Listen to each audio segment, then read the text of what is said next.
It is Durban Network. Eduze kwami provincial fundraiser we-ANC KwaZulu-Natal uNomagugu Simelane asibingelele. Siyabingelela baba, sibingelele nakubabukele emakhaya. Njengo-organizer kakhulu wale event bekubaluleke kangakanani ukuthi ibe khona namhlanje?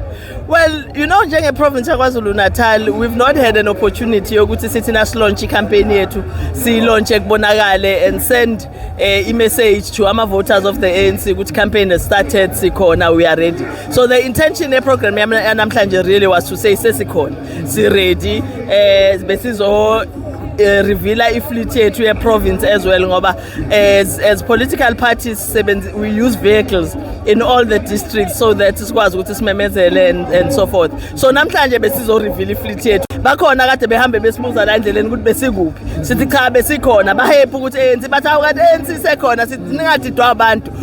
We are here and we are very strong. Mhlawumbe ake sibheke ekutheni izini enizi-identifyile mhlawumbe ngathi izona ezike zathi ukunqinda amandla kaKhongolose KwaZulu-Natal. Well, we've had a number of challenges as ANC KwaZulu-Natal, and some of those challenges include ukungazwani kahle kwabantu be-ANC kwi-ground. Hayi ngoba bengazwani no-ANC, but bengazwani ngoba bona themselves kuba nama-disputes amongst bona. Bese abanye abantu bayaqhela bathi uma ngabe i-ANC kanti xa banayodwa kanje nakungcono simele kude. Abanye not necessarily because bevotela ama-parties amanye, but bathi hayi thina siwufuna umsindo siyaqhela. So we've decided as the ANC ukuthi kufuna siphinde siyinuka amakhwapha. Sibuke indlela esisebenza ngayo, sibuke indlela esenza ngayo izinto and change all of that because abantu bayayithanda i-ANC but abaningi bathi abafuna ukuyihlanganisa nendawo enomsindo. So siyafisa ukuthi sithi kubantu bakwaZulu-Natal sizinukile impela amakhwapha, we are working on that. Yingakho as part of i-process yokukhetha ama-candidates emawadini ngoba sathi nasiye emphakathini umphakathi wathi nina njengo-ANC nikhetha abangani benu, niyikhethe nina, ningakhethi abantu abathandwa yithina njengomphakathi nabathandwa yithina njengama-voters aka-ANC ngoba ama-voters ka-ANC are not necessarily members of the ANC. Abanye abantu baye bathi ANC ngiyayithanda ngizoyivotela kodwa angabi nendaba nokuthi uyi-membership. So nasithi-ke siya kuma-community siya kulabo bantu laba abathi bavotele i-ANC. So ngesikhathi siyabasitshela ukuthi no asikho happy ngendlela enikhetha ngayo ama-candidates. Sasesishintsha-ke, that's why ubona manje ukuthi i-process ithi kuya kwi-BGM kukhethwa abantu abawu-4 bahambe bese kubizwa i-community evotela u-ANC.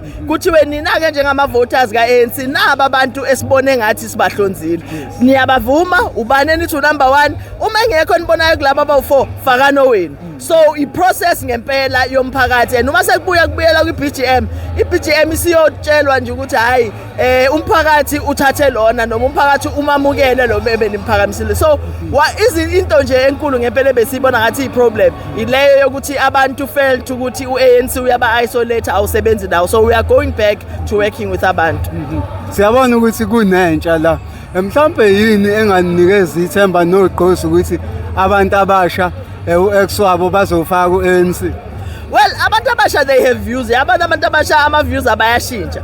And you must always give them a reason yokuthi yini kufanele abavotele i-ANC. And one of the things esiyikhuluma nabantu abasha ukuthi ukube u-ANC awuyakhanga le environment esikuyona, ngabe thina nabo abanalo ilungelo lokuyovota. Ngabe right now abanalo ilungelo lokuyikhethela ukuthi bafuna uku-associate nobani. So bangabalaleli laba abantu abathi isikhathi se-ANC sesidlulile. Asingeke esidlula isikhathi se-ANC ngoba iyona nhlangano yodwa eyaziyo ne-understandayo ukuthi ukudevelopa nokulwela i-community kuyinto enjani. So siyabacela abantu abasha ukuthi baqhubeke bavotele i-ANC. Siyazi khona laba abama-first time voters babuza bathi i-apartheid into yakudala. You can't say apartheid into yakudala. Yebo wena nangabe ungazange uyifice, but thina sayifica and siyayazi uma ngabe abantu abasha bengabi conscientized ingenzeka igcina ibuyile leyo apartheid i-affecte bona. So bane-responsibility yokulwa balwela ukuthi impilo yabo ingabuyeli lapho yayikhona before 1994. Mhlawumbe let me start with the one that you asked, yama illegal foreigners. As an ANC we have a policy ethi those that are in the country legally abantu okufuna bakwazi ukuthi balithole usizo lolo dingekayo. Kodwa sithi legally, siya underline legally because people abase South Africa must be there legally so that sikwazi ukuthi banamaphepha ba documented, siyabazi ukuthi bakuphi, siyakwazi ukuthi benzani. So what's important ukuthi kulabo abakhuluma sikhuluma ngama-illegal foreigners ngoba uma siyithathela umthetho siwubeke ezandleni zethu sizongakwazi ukwenza lowo mehluko but siwubonile umsebenzi waka-Home Affairs umfowethu uDeputy Minister uNzuza esebenza lowo msebenzi wokudila nama-illegal foreigners uDeputy Minister waka-Labour uJomo Sibiya simbonile enza lowo msebenzi because umsebenzi lo ANC okade wawuqala ukuthi nje phela nasekusondela ikhathi efana nalezi kuba sengathi i-campaign but umsebenzi okade waqala. So you were asking ukuthi do we feel any weight on our shoulders? No, we don't. Senza umsebenzi nje siwaziyo njengo-ANC beswenza ngendlela esijwayele ukwenza ngayo. Siyazi abantu bakwaZulu Natal abadidekile. Kukhona kade behamba bebatshela ukuthi sekukhona u-ANC omusha. Bayazi manje ukuthi awukho u-ANC omusha, u-ANC uwodwa and that is who they should vote for. Siyabonga isikhathi. Siyabonga. Yini manje ungifaka kule